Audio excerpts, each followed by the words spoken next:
Hello everyone. Welcome to another awesome and interesting video from Kai5.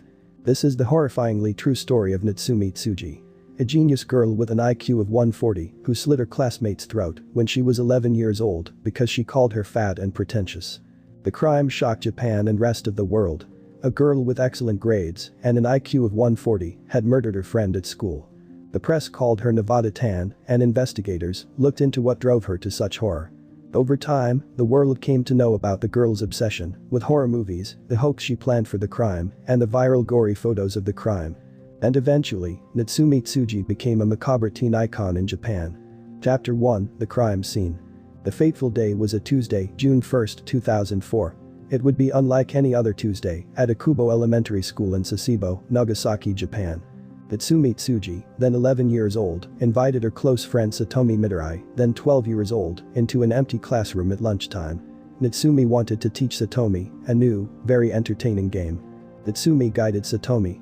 She sat Satomi on a chair, took off her glasses, and carefully placed them on a neighboring bench. Natsumi told Satomi she was going to die. Despite that, Satomi didn't run away. After all, it was just a game. Natsumi explained that she should not look and asked if she would like a towel over her eyes. Satomi refused. Natsumi then covered her friend's eyes with one of her hands and, with the other, pulled out a sharp box cutter and plunged it into the middle of Satomi's neck.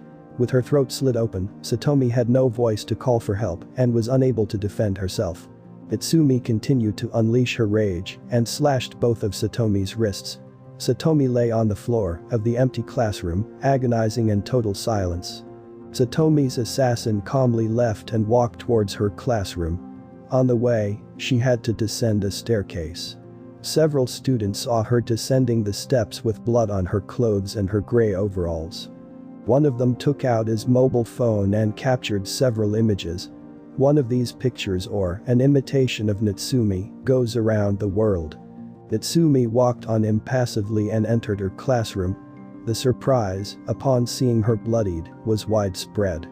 The teacher, who had already noticed that the two little girls were missing, panicked. He rushed off to find Satomi. Natsumi followed behind him, crying and repeating, "I have done something wrong." By the time the ambulance arrived, Satomi's heart had already stopped from massive blood loss. Everyone's shock was palpable. The murderous hands were only 11 years old. Chapter 2: What happened before the crime. Japanese student Natsumi Tsuji was born on November 21, 1992. Her childhood was, on the surface, normal. The little girl showed enthusiasm for sports and played basketball for the school team. She had excellent grades and a very high IQ. She scored close to 140 points, a score that only 0.5% of the population has. She loved playing with cats and watching movies. She looked like a healthy, happy, growing child. However, unbeknownst to all, Natsumi Tsuji had a hidden, dark side of normality. When sports began to take up too much of her time, Natsumi's mother noticed a slight drop in her grades. She became concerned and asked her to stop playing basketball temporarily. To spend her free time, Natsumi turned to the internet. And eventually, she developed a liking for the horror genre. She began to spend hours and hours locked in her room, watching horror movies. She became a fan of animation and manga. For those of you that don't know, manga is very much like a comic book. Animated, illustrated, or printed stories, which are artistic expressions, originating in Japan. One day, when Natsumi saw the Japanese film Battle Royale, she was shocked to the core. The film was about a futuristic society in which 42 students were sent to a desert island where they had to survive by killing each other. Natsumi Tsuji became obsessed with the world of gore, a term used to refer to a genre of film where films feature extreme explicit violence and large amounts of bloodshed. Around this time, Natsumi came up with the idea of creating her website with horror animations. It was an immediate success, and she began to make a name for herself in the gore genre. She had become something of an internet star. At a later point in time, one fine day, she had an argument with Satomi Midori, her classmate and best friend.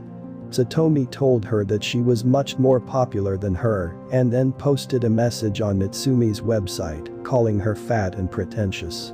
Natsumi was very angry and demanded an apology.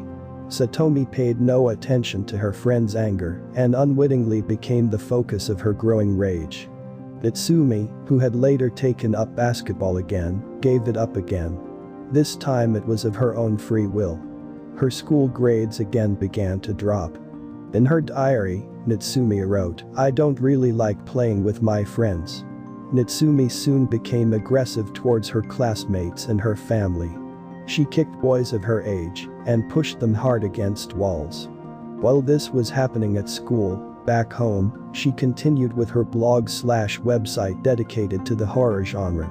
By this time, Natsumi had established herself as an online authority. She was obsessed with the TV series Monday Mystery Theater, where many people were killed with box cutters or small knives. During those weeks, Natsumi even featured in a violent episode of Monday Mystery Theater, where she threatened a classmate with a box cutter. Less than a month later, Natsumi's real revenge would come. It would be in a classroom and without any direct witnesses. On June 1, 2004, Natsumi's entire class gathered in the schoolyard for the typical annual school photo. In that photo, Natsumi is standing a couple of meters away from Satomi, while the two of them form the V for victory with their fingers. It is the last photo of Satomi alive. Chapter 3. The Aftermath. When the police arrived at the crime scene, Natsumi confessed and said she had been planning it for 4 days. At the police station, she showed some remorse. "I did something wrong, didn't I?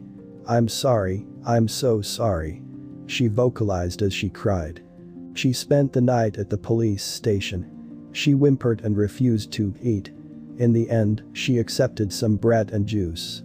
When homicide detectives asked Natsumi why she had killed her friend, she revealed that they had quarreled over messages which Satomi had written to her on the internet.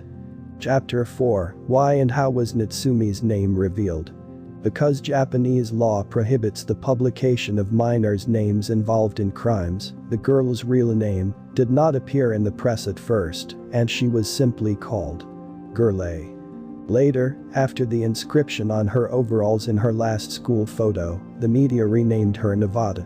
To Nevada, the Japanese added 2 suffixes, tan or chan. The word tan means little. The word chan also means little, but in a more affectionate manner. And hence, the media began to refer to Natsumi as Nevada Tan or Nevada Chan. Her real name came to light by mistake when a Japanese TV, Fuji television news anchor, showing her school drawings, carelessly mentioned it on air. Natsumi Tsuji. On September 15, 2004, a family court decided to institutionalize the girl owing to the severity of her crime. Natsumi was sent to a reform school in Tochigi Prefecture and was first sentenced to 2 years in prison. While there, she was interviewed by several child psychologists and psychiatrists who conducted all kinds of tests. They arrived at the conclusion that Natsumi suffered from hikikomori syndrome. Those who suffer from it isolate themselves and do not want to leave their homes or have any contact with people. It was later suggested that, because of her communication problems and obsessive interests, Natsumi might suffer from Asperger's syndrome. However, neither of these syndromes, the specialist said, could explain the child's aggressive behavior. The psychologists said, "She did not seem like a troubled girl. There were no warning signs picked up by her teachers or parents. She could have been any of our children." On March 18, 2005, Natsumi's school division graduated from primary school. The students received the classic gift album with an extra blank page. There, they could put pictures of the victim, Satomi Midori, or the murderer Natsumi Tsuji, or both. Satomi's father, Kyoji Midori, aged 46, accepted the certificate on behalf of his youngest daughter. Kyoji, who at the time was the editor of the Mainichi Shimbun newspaper in Sasebo, had lost his wife a couple of years earlier to cancer. His eldest son was now living alone, and he was left to care for his elder daughter, aged 14, and younger daughter Satomi, aged 12. During the ceremony, a teacher placed a huge portrait of Satomi on an empty chair among the seated female students. Natsumi Tsuji also received a school certificate, as she was expected to be reintegrated into society to attend secondary school. After 2 years in the reformatory, in September 2006, she was given 2 more years of confinement. Authorities wanted to continue her psychological evaluation. On May 29, 2008, Natsumi was granted house arrest. The Japanese court said she had developed the necessary skills to interact with others in society, and the local authorities admitted that they were not seeking an additional sentence. In 2013, age 20, Natsumi was released and moved with her family to an unknown location. Chapter 5: What happened next? Those images of Natsumi bloodied on the stairs were seized by the police. The Nagasaki District Legal Affairs Bureau issued a serious warning to the internet community that the photos should not be disseminated. However, they were unable to prevent a number of other images that are believed to be imitations, including cosplay, from going viral on the web. One in particular, which has gone around the world, shows her smiling, covered in her friend's blood, looking at the camera from the steps, wearing a jean skirt, white trainers, and a gray sweatshirt with the word Nevada on the chest. Inside the pocket, the bloody box cutter protrudes out. Japan's strict secrecy about the case meant that very few photos could be considered authentic. Nevertheless, the internet phenomenon was unstoppable. The legion of Natsumi fans began to populate Japanese forums and spread across the globe. Her followers dedicated themselves to paying tribute to her with drawings, dolls, video games, animations, memes, songs, poems, and comics. Cosplay emulating her image became fashionable. Some fans searched for information about her and discovered where she had lived. Her house became a site of obscure pilgrimage. A German rock band renamed itself, in her honor, Nevada Tan, and the band, Fecal Matter Discorporated, dedicated an album to her. To her and all the little Japanese girls who murder people. The Australian band, Love Outside Andromeda, wrote a song for her. There is even a sort of a hymn/song circulating on the internet. Natsumi had become a macabre icon for disturbed teenagers and even some disturbed adults. The online shop at the University of Nevada in the United States, which sold the gray jumpsuit with the inscription Natsumi had worn the day she killed her friend, acknowledged that the garment had been the best-selling item in the months following the murder. Then, out of modesty, they took it out of the catalog for a while. Today, Natsumi Tsuji is around 29 years old and lives in some unknown corner of the planet, hiding from the quirky community of her internet fans. Was Natsumi truly aware of what she had done? Some believe that she was having trouble differentiating between the real and online world and between real life and fiction. Unlike video game characters or comics, people don't come back from the dead. This case also sparked a debate about how much exposure children should have to computers, the internet, and cell phones.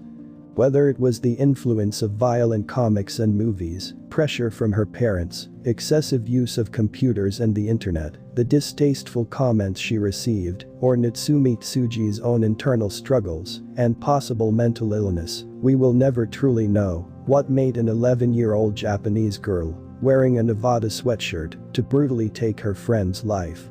Perhaps by keeping Natsumi's gruesome past a secret, she has a chance to be happy and lead a peaceful existence. Satomi Midori, on the other hand, has lost everything. Anyways, that is all for this video. I hope you had a good time. Please smash that like button and subscribe to this channel for more. Thank you and take care.